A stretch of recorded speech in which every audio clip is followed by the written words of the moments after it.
প্রচণ্ড পরিমাণে বৃষ্টি হচ্ছে, এর মধ্যে আমার দুটো সিলিন্ডারে একটা সিলিন্ডারও দিচ্ছে না। আজকে কি খাবো কি করব সেটাই ভাবছিলাম। আর কাটা রয়েছে, আর আমার কোনো তোলা উনুনও নয়, আর উনুন থাকলেও যে কোথায় রান্না করবো এই বৃষ্টিতে সেই পরিস্থিতিও নেই। তাই সকাল সকালে টেনশনে পড়েছিলাম, একটু বেলায় ঘুম থেকে উঠেছিলাম। দেখো রেডি হয়ে গেছি, এখন যাব হলো পিসি বাড়ি, কারণ বাড়িতে গ্যাস নেই, তো রান্না হিসাবে উনুনও নেই। তার জন্য এখন ওই যে খেতেই যাচ্ছি বলতে পারো। আর কাছেই বাড়ি বলে এই যে একটুখানি জাস্ট একটু শাড়ি পরেছি, আর এই যে সাথে আনিসাও রেডি হয়ে গেছে। আমরা এখন যাবো। ওইটা তোমার পিসি। ঠিক আছে চলো। যখন সকালবেলা উঠেছিলাম তখনও জানতাম না এই বৃষ্টির মধ্যে পিসি বাড়ি যেতে হবে। হুট করে বোন বলছে এ দিদি আয়, তো আমিও ভাবলাম বাড়িতে গ্যাস নেই আর খাবো কি, মানে সব কিছু রয়েছে বাট কিসে রান্না করে খাবো। তার জন্য এই যে বোনের বাড়ি যাচ্ছি। এই বৃষ্টির মধ্যে ইচ্ছা করে না কারো বাড়ি যেতে, আর কাউকে গিয়ে উৎপাত করতেও ইচ্ছা করে না। আর তবুও এই যে চলে এলাম পিসি বাড়ি, কিছু করার নেই। আর পিসি তো ভীষণ খুশি, কেননা খুব একটা আশা হয় না, কাছে বাড়ি হলে হবে কি। আর পিসি সকাল সকাল আমাকে রুটি আর ছোলার তরকারি খেতে দিয়েছিল, ভাতও হয়েছিল বাট আমি সেটা খাইনি। এদিকে বোন দেখলাম সকাল সকালই স্নান করে পুজো দিচ্ছে, ওই 10টার মতো বাজে। আর পিসিদের বাড়িতে তাড়াতাড়ি পুজো হয়, আর পিসিদের ঠাকুরঘরটা না অনেকটা বড়, অনেকগুলো ফুল পেয়েছিল, সেগুলো দিয়ে গুছিয়ে বোন পুজো দিচ্ছিল। আর এইদিকে আমার মেয়ে তো এই বেসিন পেয়ে ওর মুখ ধোয়াই শেষ হচ্ছিল। পেয়েছে চকলেট, ডার্ক চকলেট, এটা এখন খাবে। ভালো খেতে, ভালো দে আমাকে একটু দে দেখি। ও ওই খেতে পারবে না, ওই আমি খাবো খানে একটু, তুই খা।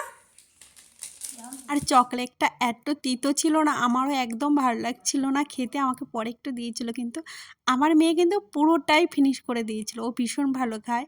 আর এই যে উপরে উঠে আমাকে কি বলছে আর আমার মেয়ে, মা আমাদের এরকম পর্দা কিনবো, মানে নতুন কিছু দেখলেই হলো। বোন কি সুন্দর আলপনা দিয়েছে দেখেছো, আর বোন না একটু নাচতে ভালোবাসে, তাই আমাকে ছাদে ভিডিও করতে নিয়ে এসেছিলো, তাই তোমাদের সাথে শেয়ার করলাম। তবে হ্যাঁ, গানটা দিলে কপিরাইট পড়বে, তার জন্য আর দিলাম না। বোন কিন্তু দারুণ নাচে। যাই হোক, এই যে ডান্স করছিল, আর ডান্স করতে গিয়ে না আজকে ও একবার পিছলও খেয়েছে, কেননা ছাদটা একটু পিছলা আছে। তারপরে এই যে ওয়েদারটা কিন্তু বেশ ভালো লাগছিল। তারপরে নিচে এসেছি, বোনকে জিজ্ঞাসা করছিলাম এগুলো কটা দিয়ে, কত টাকা দিয়ে আর কি কিনেছে। আর এগুলো বললো কত যেন, আমি এখন নিজেই ভুলে গেছি ভয়েস দিতে গিয়ে। এই যে কার্টুনটা এঁকেছে আমার বোন হাতে করেই দেয়ালে। আর এই যে আমার আনিশার জন্য না একটা জামা কিনেছে, সেটাইও পরিয়ে দেখছিল হবে কি না। ওই আনিশার তো খুব প্রচণ্ড রোগা, তাই ওর গায়ে একটু ঢলঢলেই হচ্ছিল। বলছে মা এটা কিন্তু আমার ঠিকঠাক আছে, আমার মেয়ে বলছে, যেহেতু জামার ওপর থেকে পড়েছিল।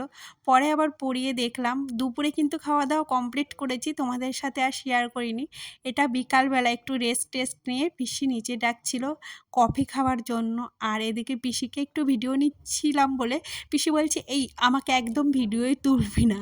তারপরে এই যে কফি বানাবে তার আগে একটু কফি দিয়ে নিয়েছিল। আমি বললাম কেন তুই কফি দিলে, আমি একটু ভিডিওটা করবো। বলছে ঠিক আছে এখন থেকেই কর।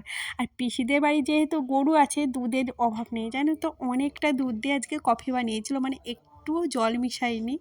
আর আমি তো কফি ভীষণ ভালো খাই, বাট আমার শ্বশুরবাড়িতে কেউ খায় না বলে সেরকম একটা আমার কফি খাওয়া হয় না। আর এই যে কাপ নিয়ে বসে পড়েছি এখন কফি খাবো বলে।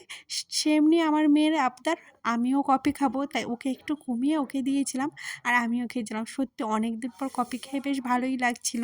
আজকে পিসির একাদশী, তার জন্য রান্না, মানে পিসি মাংস রান্নাটা করবে না, সব কিছু করে দিয়েছে, কেটে বেছে গুছিয়ে মিক্সি করে দিয়েছে। আর আমি খালি মাংসটা জাস্ট রান্না করবো। এই যে আলুগুলো ভাজছি, আর ওইদিকে সব রেডি। এই যে পিসি কিন্তু সব আমাকে কেটে বেছে সুন্দর করে গুছিয়ে দিয়েছে। আজকের দিনটা শুয়ে বসে যে কী করে কেটে গেল নিজেও বুঝতে পারলাম না। আর জানো তো আজকের মাংসটা অনেক দিন বাদে আমি রাঁধছি। আমাদের বাড়িতে যারা যারা আমার ভিডিও দেখো দেখবে যে আমি কোনো সময় মাংস রান্না করি না, আমার হাজব্যান্ডই রান্না করে। তাই একটু টেনশনে ছিলাম, পিসির বাড়ি যেহেতু অনেক লোক জানো তো, আর ওর কাকা কাকিমা নেই, রাতে আসার কথা। আমি যখন রান্না করছিলাম তখনও আসেনি, সবাই খাবে তো, তার জন্য একটু টেনশন করছিলাম যে কেমন কি রান্না হবে সেটাই বুঝতে পারছিলাম না। যেটা করি না সেটার জন্য একটু ভয়ই লাগে। যাই হোক তবুও মোটামুটি ভালোই হয়েছিল। পিসি না একটু তেল কম খায় পিসিদের বাড়ি, তাই একটু তেল কম দিয়ে রান্না করতে বলেছিল। আমার মনে হয় তেল একটু বেশি দিলে ভালোই হতো। তারপরে রাতে ভাত রুটি দুটোই হয়েছিল, কিন্তু আমি ভাত খাইনি, রুটিই খেয়েছি। দুপুরে ভাত খেয়েছিলাম, ডিমের তরকারি রান্না করেছিল, ডাল করেছিল, আলু ভাজা করেছিল আর কিসের ঘন্ট করেছিল।